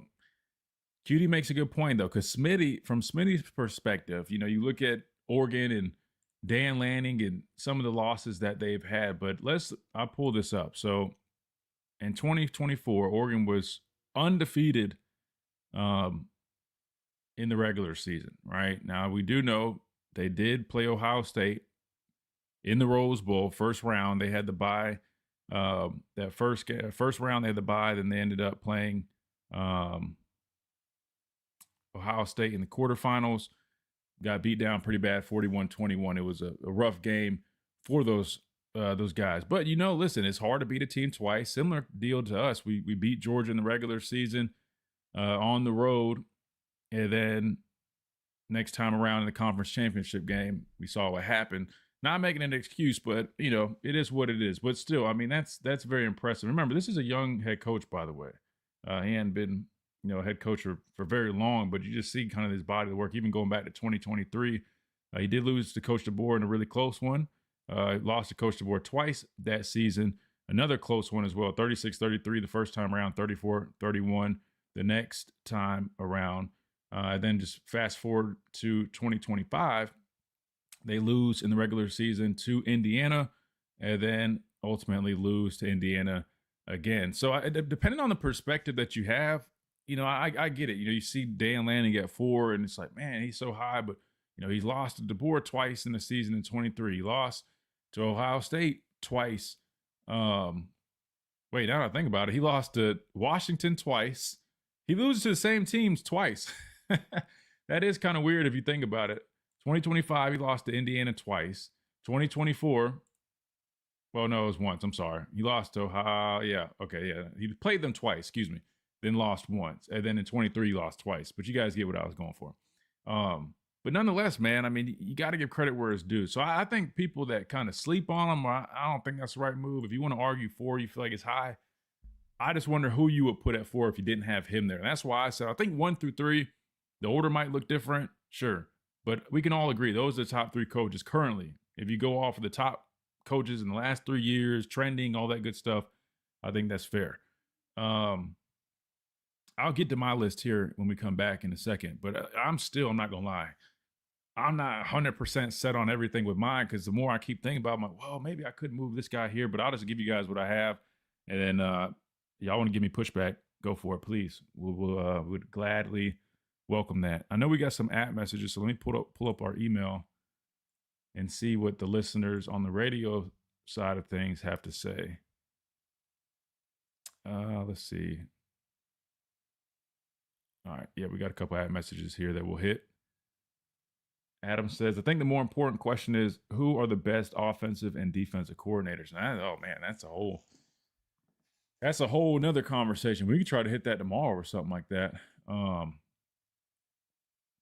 That's a good question, man. Coordinators, that's going to be tough though, because there's going to be some guys on that you probably wouldn't initially think of that you just say, hey, these guys deserve. Like, for example, Indiana's coordinators. Going into the season, who was talking about their coordinators? You know what I mean? But then after the season, you kind of got to look at them like, damn, those guys deserve a lot more credit than they got. And I feel like there's probably going to be some people on the list that I feel like go off of names, but damn, that's a good question, man. Maybe we'll bring that up tomorrow or something, or throughout the week. See what else we got. Man, Cutie, you might have to call in at some point, man. You might need to plead your case. You weren't feeling what Smitty had to say, man.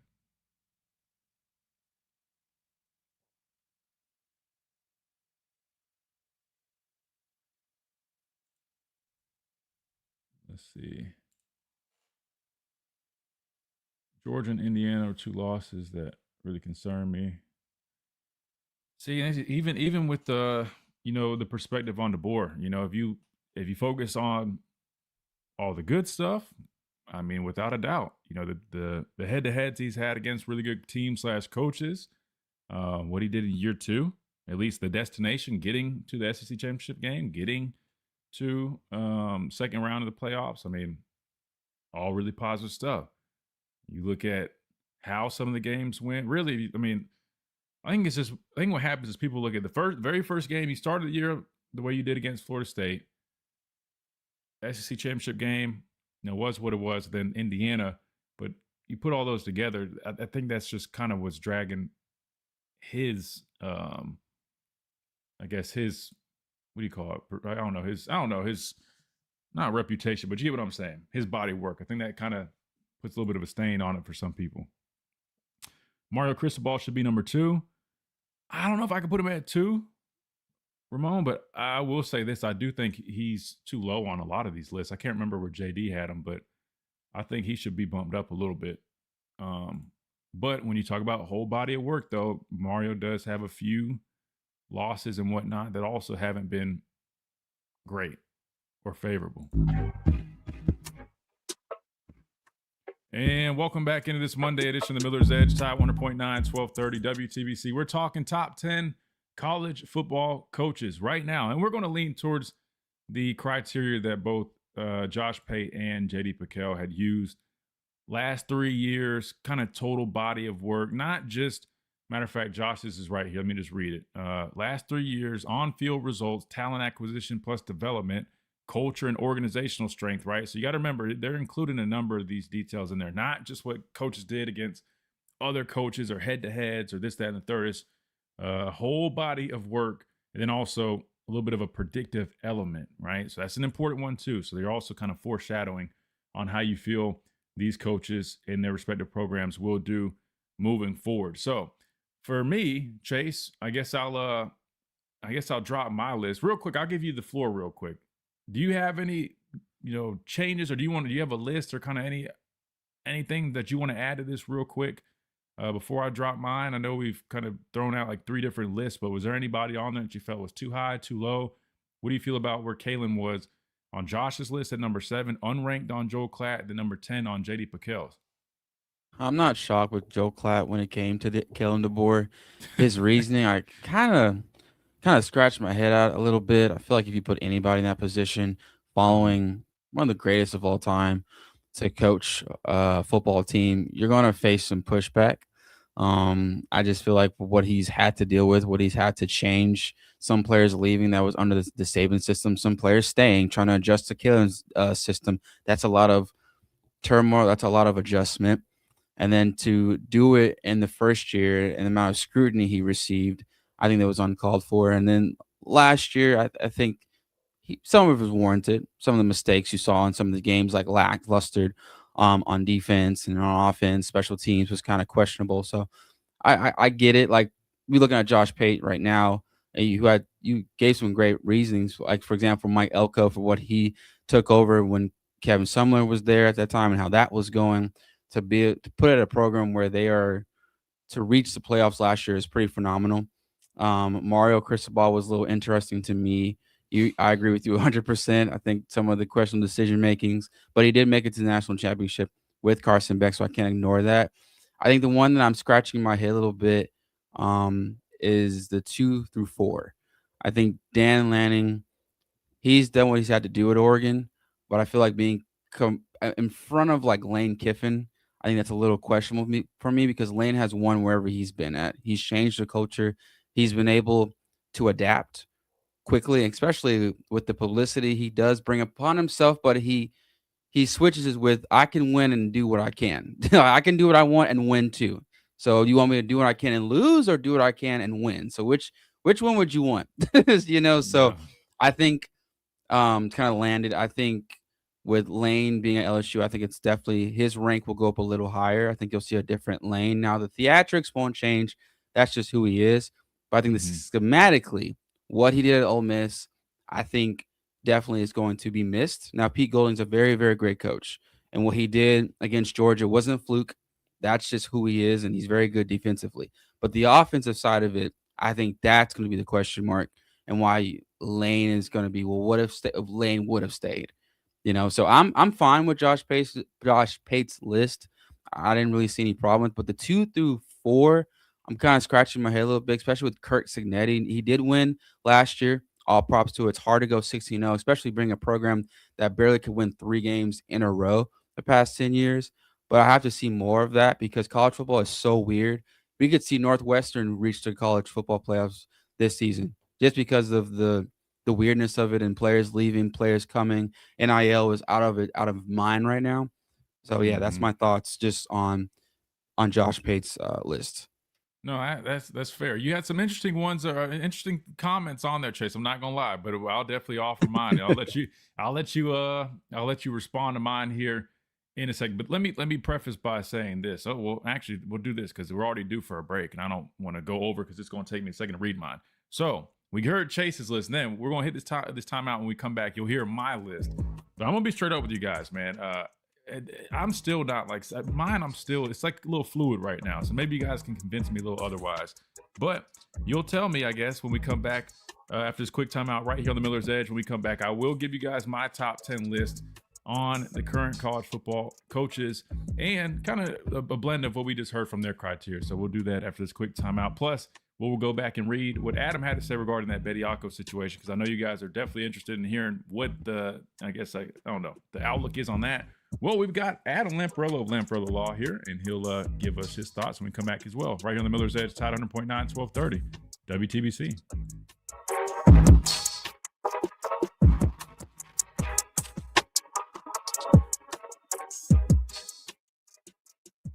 Do you have cracks or potholes that are dragging down your property's appeal? Hey, I'm Christian Miller, and at Asphalt Restoration, we transform driveways and parking lots with expert repairs, new paving, or resurfacing. Fast, durable, and family-owned quality that you can trust.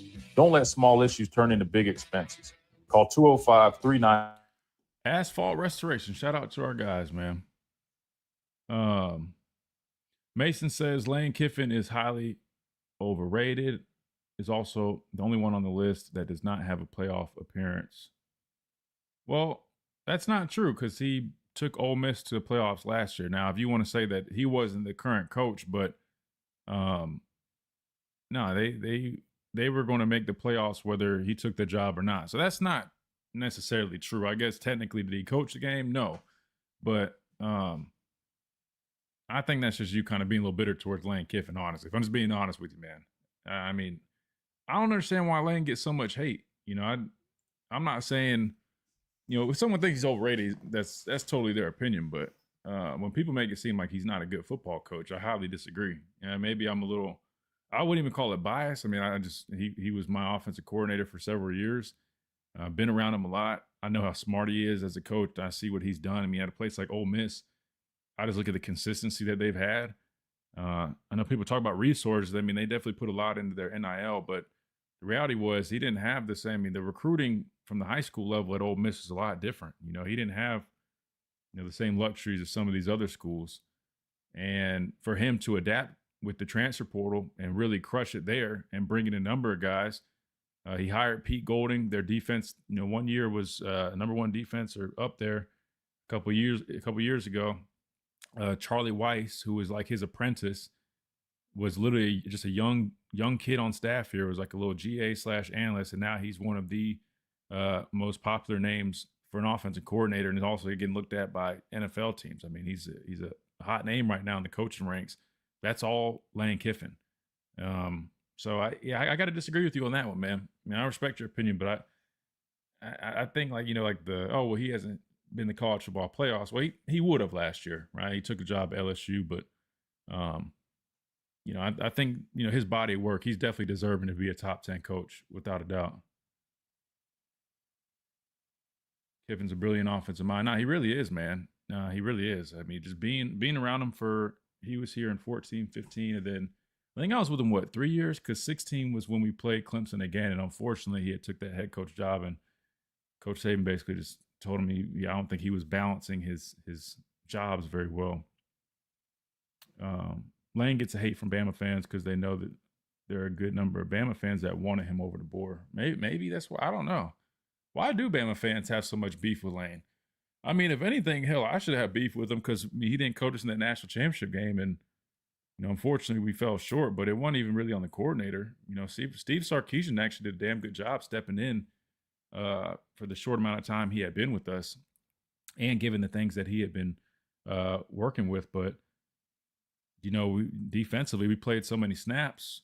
We had Bo get injured second half. We had a lot of 3-and-outs. I mean,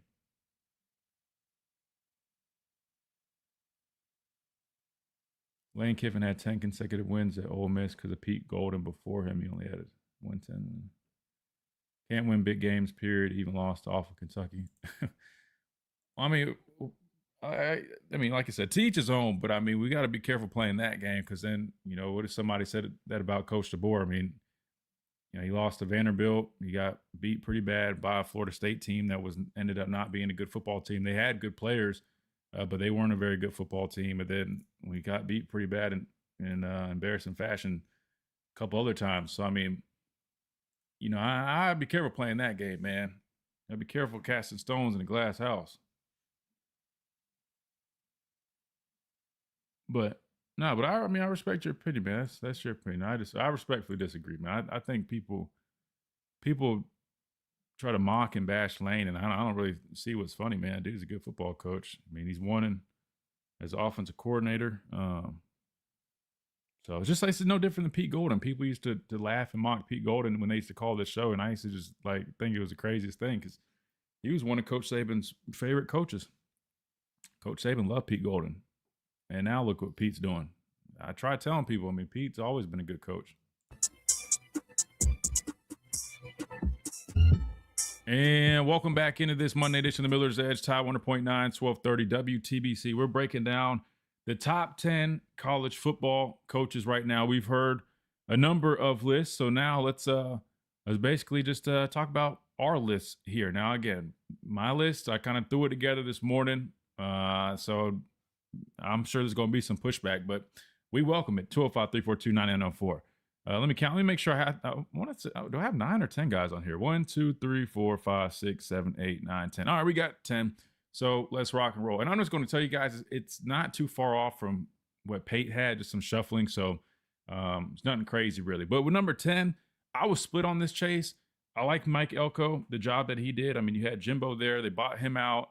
He comes to Texas A&M, and I know they had been stacking up some talent there. A number of players left, but what he's done over the last couple of seasons, the way his teams play, I've already talked about why I like him and the job he's doing at A&M. I'm not going to bore you guys, but I'm just going to throw him there. Sataki from BYU, he was definitely a name that I could interchange those guys. Honestly, I wouldn't be mad at either one. I think Sataki's a really good football coach as well. So maybe I'll just throw him in that honorable mention category.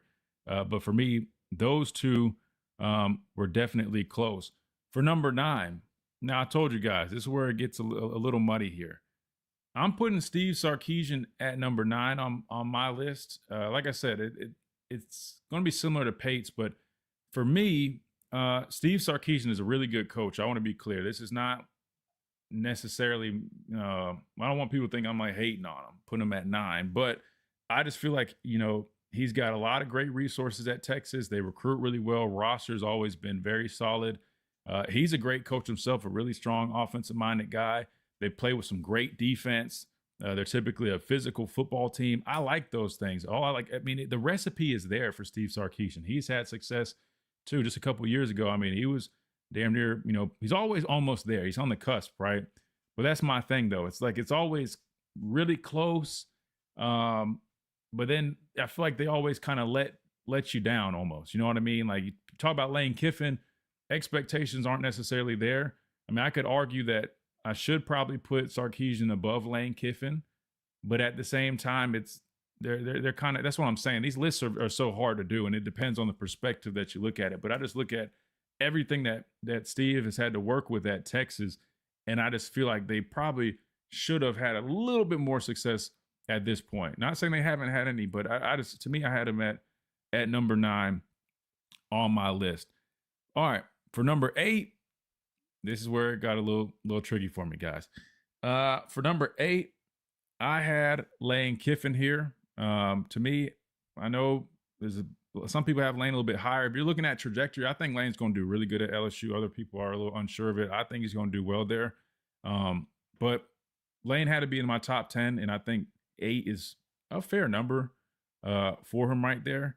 Just because I just was talking about it during the break, but I feel like the consistency that he had at Ole Miss.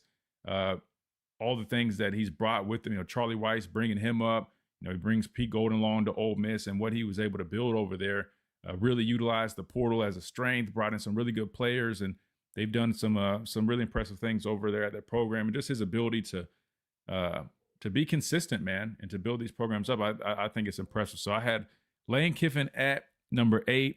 At number 7, man, I'm not gonna lie, I was torn, man. I got Mario Cristobal at 7. I think Cristobal deserves a little bit more love. Now, I know if you're grouping in the last 3 years, there's definitely some questionable losses on that list. And I don't know, just averaging it out, though, where they're trending, I like the recipe that he has. He recruits really well. He develops really well, has some really good players in the trenches. They address the areas of need via the portal. You saw the pass rushers that they've been able to bring in, right? Bring in the guy from Missouri this year. They bring in another quarterback. That's their recipe, right? They're going to recruit well and develop players, but then when they have holes, they're going to get the best players available, especially at the quarterback spot. So I expect them to continue to have success, and I just like the physicality, the discipline that he coaches teams to have, and I think he's a really good coach. Number, I guess that would be, am I at 6 now? Next, I've got Coach DeBoer. We all know, we've talked about everything that he brings to the table with his body of work. I'll be honest with you. I almost had him a little bit lower on the list, but then I was just like, you know what? I'm going to give him the benefit of the doubt. He's only going on year 3 here. Even though I have concerns about some of the question marks for this season, I do know that if he has the right people around him, I think he can win, right?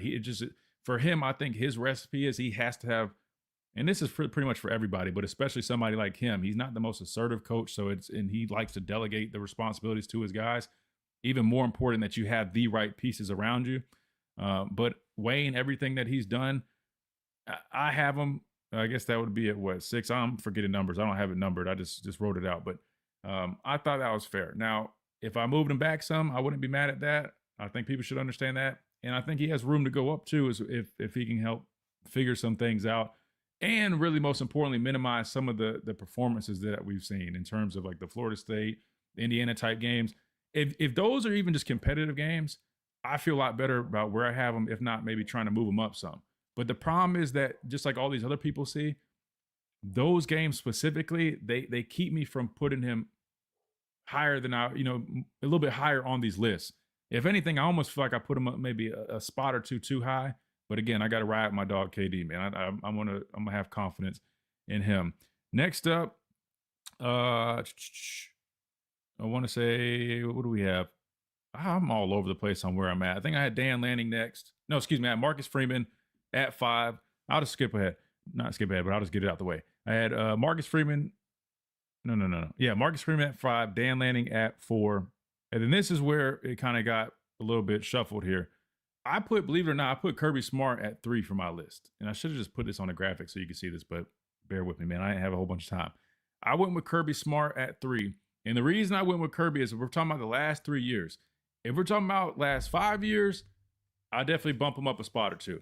But we're talking about the last 3 years, and he's been consistently, quote unquote, the standard in college football for the most part, other than, yes, you can bring up he hasn't won a playoff game in several years, but he has won the SEC title multiple times, which this is the best conference in college football, top to bottom. That stands for something. The culture that he has outside of the guy speeding and getting in trouble off the field. But in terms of the physicality that they play with, it's a very balanced approach. And, I respect him a lot as a football coach. But if we're going off the last 3 years, I put Kirby at number 3, which I know it probably sounds crazy to some people, but here's why. At number 2, I've got Ryan Day. Yeah, you're talking about who's won the most recent natty. Ryan Day has. Kirby hasn't won one in several years. So I went there, but then you also talk about the team building, what they're doing consistently, man. Ohio State, Ryan Day is doing a nice job. Outside of, a little bit of trouble with their rival Michigan, they're consistently right there. And I know he's had issues with some of these big games. And I know that their path there is a little bit easier than others, but I feel like Ryan Day, man, deserved that number 2 spot based off the criteria that we're going off of. And I went with Cignetti at 1. And the reason I went with Cignetti at 1 is not just because of this past season, but just seeing what Indiana has been able to do since he's got there. I mean, again, I understand the paths are a little bit different. They're not playing an SEC schedule, so I do take that into consideration. But if you also go back to what Curt Cignetti was able to do even when he was at JMU, right? I mean, there's just no denying it. This guy is like the hottest name in college football as a coach right now with what he's done. I mean, he got to Indiana in 2024, and what he's done since being there and turning that program around has been nothing short of, it's super impressive. I mean, he was very successful at James Madison, winning a number of championships there, goes to Indiana, completely turns the program around immediately, and then follows it up with an undefeated 16-0 season, running the table, beating some really good teams, beating Ohio State for the Big Ten championship game, blowing Alabama out, blowing Oregon out, and beating a very, very good Miami team in their backyard, man. So if we're talking about right now, last 3 years, trajectory, all that stuff, I think it's safe to put Curt Cignetti at that number 1 spot. So, Chase, that was my list. A little bit different than yours, but that, again, I know everybody's going to view it differently, but to me, I thought that was kind of fair. That's why I said 1 through 3 was interesting. You can kind of mix and match those guys, but I just feel like you got to put Cignetti up there, and some of those other guys are shuffled around. So I want to get y'all's thoughts on my list and who you got. We got a couple ad messages we'll read. We got, I guess, some stuff in the chat we'll talk about, but let me know what you guys think. You agree, you disagree? Again, Kalen DeBoer fell at number 6 in my list. And then I think I had, I can't remember. I'll pull it back up and I'll read it again. I don't feel like mixing it all up because it's all scattered. I've been mixing and matching stuff. But we got to hit a timeout when we come back. We'll get y'all's thoughts and we'll wrap things up on this Monday edition of the Miller's Edge. Top 100.9, 1230, WTBC.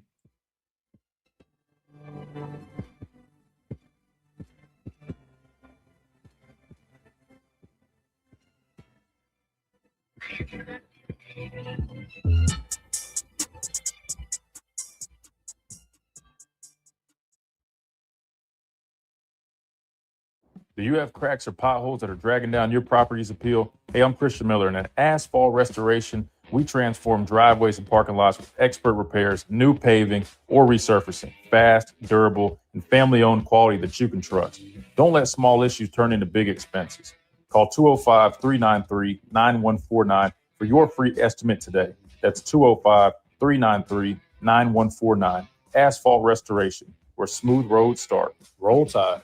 Hi, this is Gene Poole. And I'm John Poole of Hudson Poole Fine Jewelers. We'd like to thank you, Tuscaloosa, for once again voting us the best jeweler in the Tuscaloosa News Best of the Best competition. It's an honor we don't take lightly.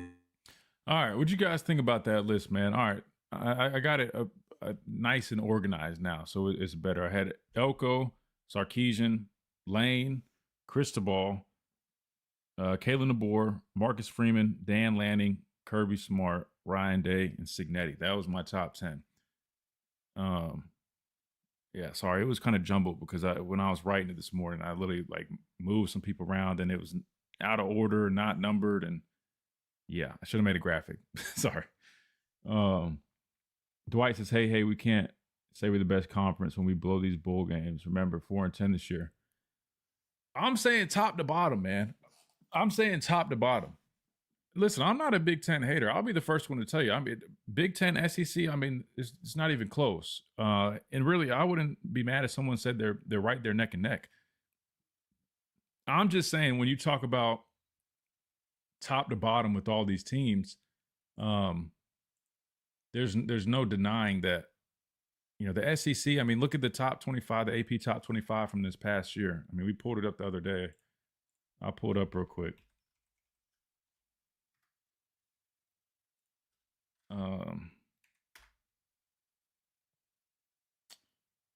AP top 25. Because we counted this the other day. You got, in terms of SEC teams, you had 1, 2, 3, 4, 5, 6, 7. Yeah. 7 SEC teams in the top 25. Big Ten had 1, 2, 3, 4. Wait, am I drawing a blank? Wait, BYU's not. Wait, hold on. BYU's not in the Big Ten. 1, 2, 3. Sorry, I feel like I'm drawing a blank here.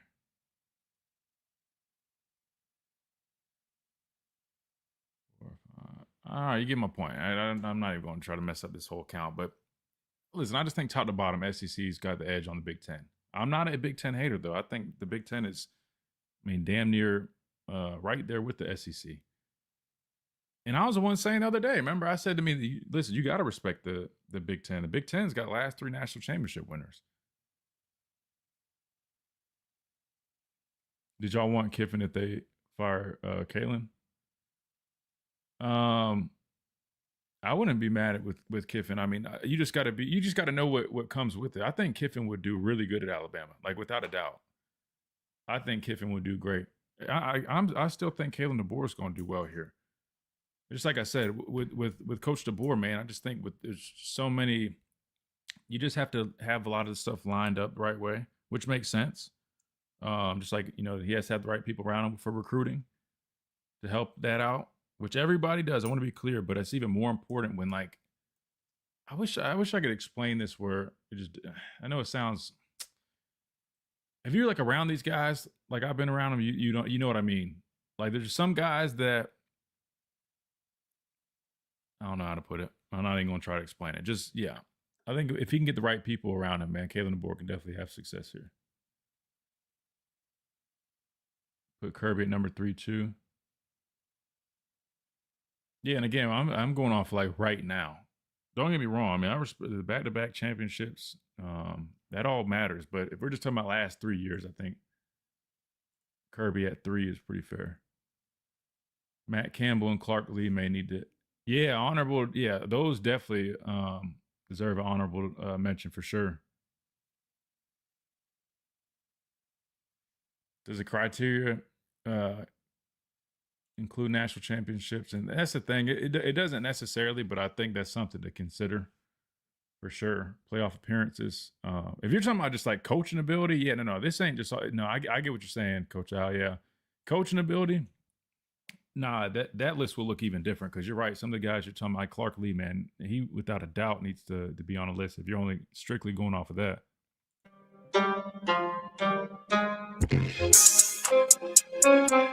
And welcome back into this Monday edition of the Miller's Edge, top 100.9, 1230 WTBC. All right, we just gave you our top 10 list, and to clear it up again, number 10, Elko. Number 9, Sarkisian. Number 8, Lane Kiffin. Number 7, Mario Cristobal. Number 6, Kalen DeBoer. Number 5, Marcus Freeman. Number 4, Dan Lanning. Number 3, Kirby Smart. Number 2, Ryan Day. Number 1, Kurt Signetti. That was my list of top 10 coaches. Curious what you guys think about that. Real quick, I know we got couple of app messages, I believe. So let's see what we got here. This one's from Bama Steve in Knoxville. He says, I changed my mind on DeBoer. DeBoer had the guts and courage to follow Saban, which not anyone else was willing to do. Also, who knows if DeBoer can get Alabama where it was. I heard over 43 years ago that no one would be able to accomplish what Paul Bryant did. It took Coach Bryant 25 years to win 6 titles. Coach Saban less than 20, including one at LSU.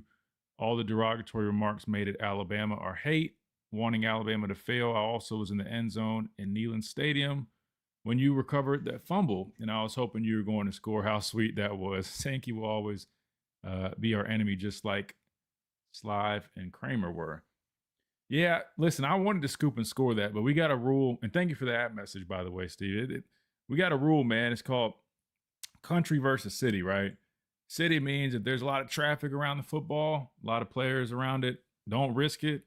Just fall on it, recover the ball. Country being, hey, it's pretty wide open, scoop and score. I felt like it was a little bit more of a city situation, man. So I wanted to play it safe. I probably should have just tried to just scoop and score. That was my senior year. Plus, field position-wise, if they recovered it, it would have been, what down was that? I want to say that was like 3rd down anyway.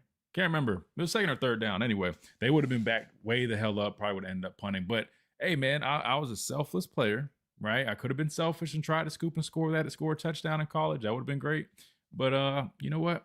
I just did what I was supposed to do. I wasn't trying to get yelled at by Coach Saban. So, but, yeah, that's funny. But, no, I hear what you're saying, man. Definitely hear what you're saying. Thank you for that message. So, yeah, that's what we got for our top 10 coaches. Let's circle back because we only got a few minutes before we wrap things up, if that, maybe 2 minutes.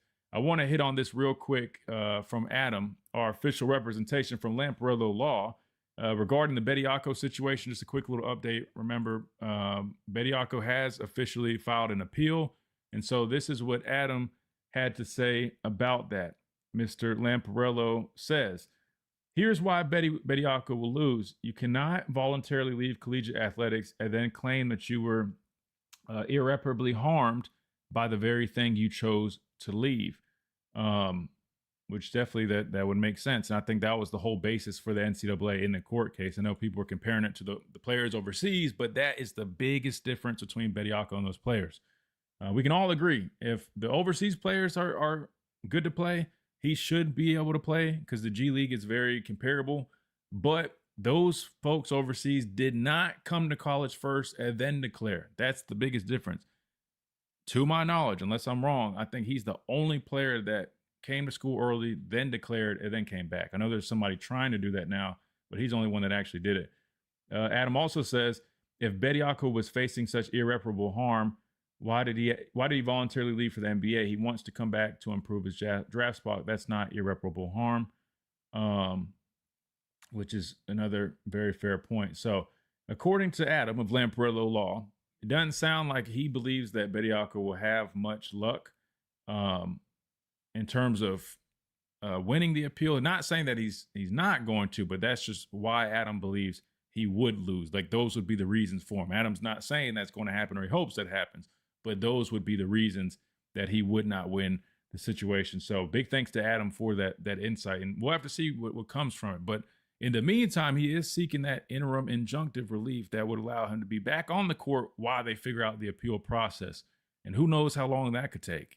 Depending on how long it takes, he could be playing the whole time for who knows how long until they actually give him a formal answer. So we'll keep you guys updated on that situation. Of course, we'll keep going to Adam as this thing develops. And we are joined by Adam on Thursday. So looking forward to that conversation because we definitely will have plenty to talk about with him.